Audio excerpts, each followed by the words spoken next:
2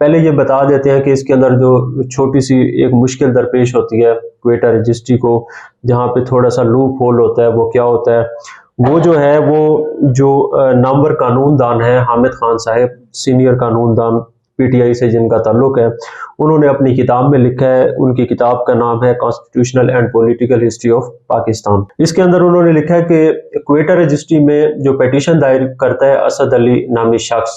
جس کو proxy petition بھی سمجھا جاتا ہے مبینہ طور پہ، وہ جو پیٹیشن ہوتی ہے، حامد خان صاحب نے اپنی کتاب اس میں جو میں نے ابھی نام آپ کو بتایا، اس میں یہ لکھا ہے کہ سپریم کورٹ رولز کے تحت اوریجنل جورسڈکشن کی پیٹیشن کو اسلام آباد میں سپریم کورٹ کی پرنسپل سیٹ میں دائر کیا جا سکتا ہے اور وہیں زیر غور لایا جا سکتا ہے۔ یہ جو پیٹیشن اسد علی صاحب نے دائر کی تھی، یہ دائر کی تھی کوئٹہ رجسٹری میں۔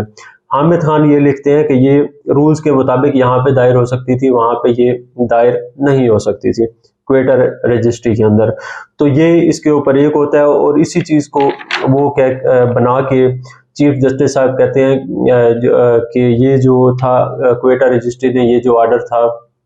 اپنے اختیار کے بغیر جاری کیا تھا، اور اسی بنیاد کے اوپر اس کو معطل بھی کرتے ہیں۔ ان کے آرڈر کو پھر کوئٹہ رجسٹری معطل کرتی ہے، معطل کا کھیل جاری رہتا ہے۔ اس دوران جو ہے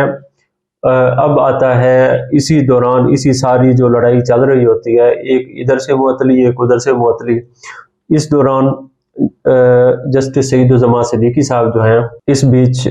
جو ہیں وہ ایکٹیو ہو جاتے ہیں۔ وہ اس ٹائم ہوتے ہیں سپریم کورٹ کی جو پشاور رجسٹری ہوتی ہے وہاں پہ بیٹھے ہوتے ہیں۔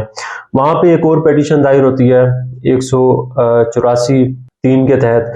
اس پیٹیشن کو نمٹاتا ہے 2 رکنی بینچ۔ ایک اس میں ہوتے ہیں جسٹس سعید الزماں صدیقی صاحب، اور دوسرے جج صاحب کا نام ہوتا ہے جسٹس فضل الہی خان صاحب۔ یہ 2 جو ججز ہوتے ہیں پشاور بینچ میں یہ بیٹھے ہوتے ہیں۔ 27 نومبر کو یہ پیٹیشن دائر ہوتی ہے، اور 27 نومبر کو یہ بینچ یہ قرار دیتا ہے کہ یہ جو پیٹیشن دائر ہوئی تھی کوئٹہ رجسٹری میں، وہ کہتے ہیں کہ اس نوعیت کی پیٹیشن کو اسلام آباد رجسٹری میں دائر کرنے کا جو رول ہے یہ اس کو نمٹا دیتے ہیں اور اس کو ترک کر دیتے ہیں۔ کہتے ہیں کہ وہاں پہ یہ جو رول ہے جو رکاوٹ بن رہا ہوتا ہے، یہ جو بینچ ہوتا ہے پشاور والا یہ اس رول کو اڑا دیتا ہے۔ اور باقی اس کے ساتھ یہ پشاور جو بینچ ہوتا ہے جسٹس سعید الزماں صدیقی کا، یہ بھی یہ کرتا ہے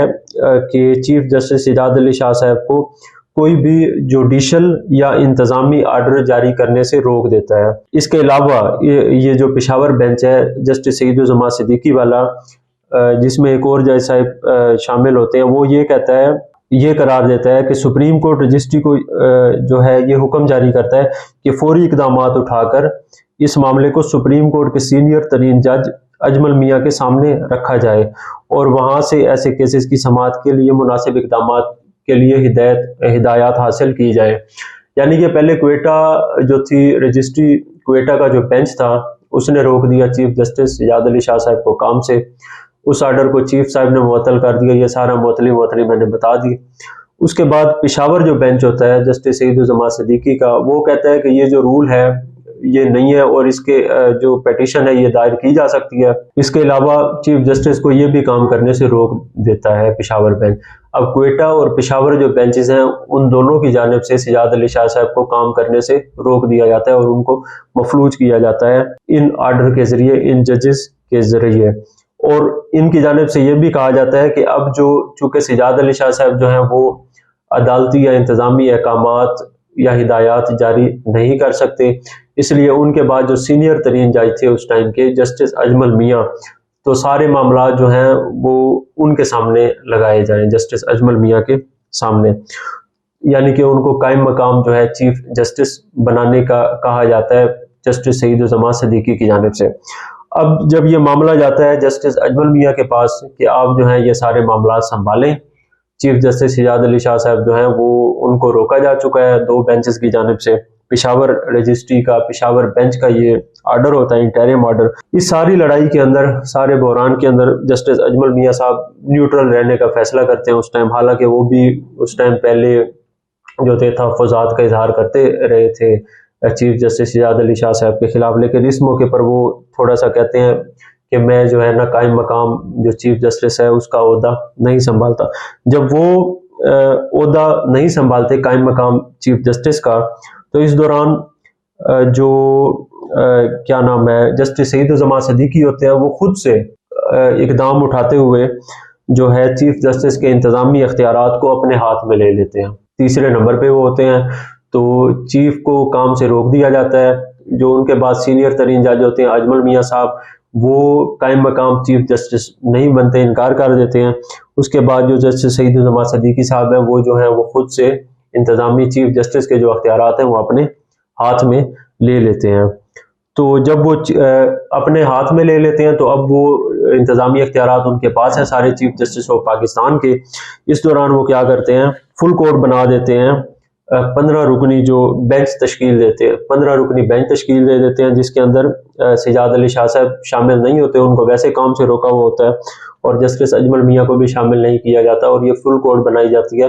اسد علی کی جو درخواست تھی، جو چیف جسٹس سجاد علی شاہ صاحب کی تعیناتی کو جس میں چیلنج کیا گیا تھا، اس کے اوپر یہ بنا دی جاتی ہے۔ 28 نومبر کو کیا ہوتا ہے، مشہور زمانہ حملہ ہوتا ہے، جو پاکستانی عدالتی تاریخ کا سیاہ ترین دن ہے۔ اس دن سماعت ہونا ہوتی ہے نواز شریف کے خلاف توہین عدالت کیس کی۔ اس سماعت کو رکوانے کے لیے جو ہے نون لیگ کے جو کارکن ہوتے ہیں اور جو ان کے پارلیمنٹیرینز ہوتے ہیں، وہ ان کی جانب سے حملہ کیا جاتا ہے سپریم کورٹ آف پاکستان کے اوپر، اور سپریم کورٹ آف پاکستان کے اندر جو ججز نواز شریف کے خلاف توہین عدالت کیس کی سماعت جنہوں نے کرنی ہوتی ہے، جسٹس سجاد علی شاہ صاحب جس میں شامل ہوتے ہیں، تو ان کو جو ہے وہ اپنی جان بچا کر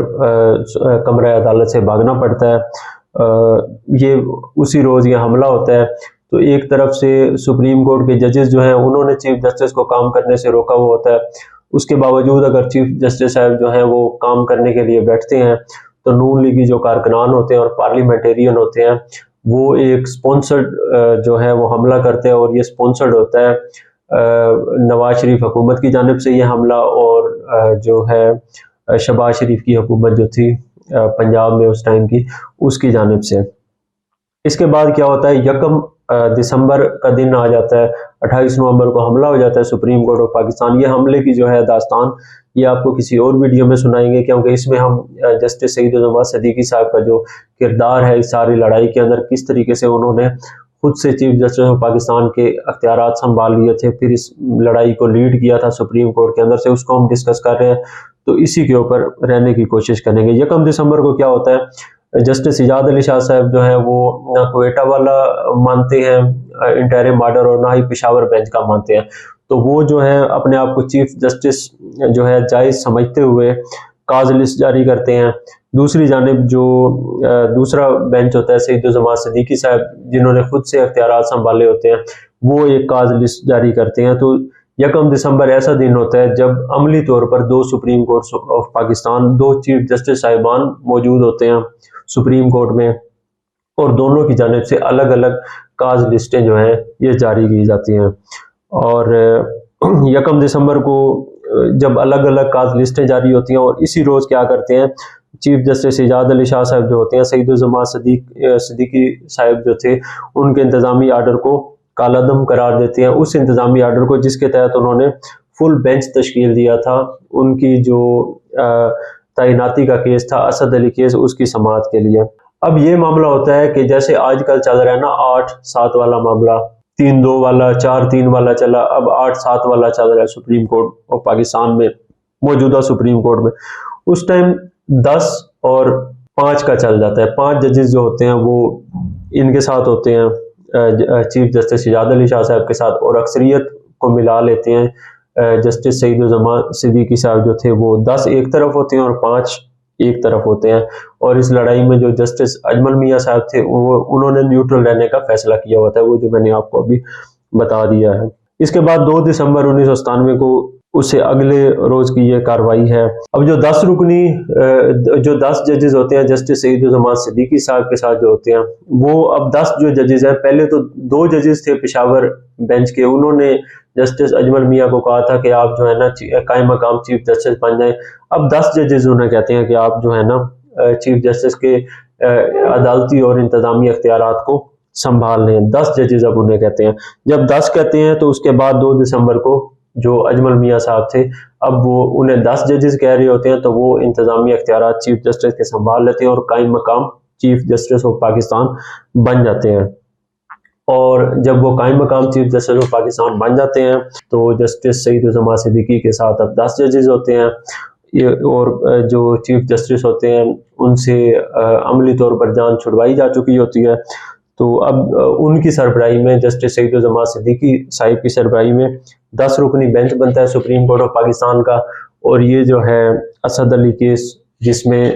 سجاد علی شاہ صاحب کی تعیناتی کو چیلنج کیا گیا ہوتا ہے اس کی سماعت کرتا ہے۔ اور اسی دوران یہ حامد خان صاحب نے اپنی کتاب میں لکھا ہوا ہے،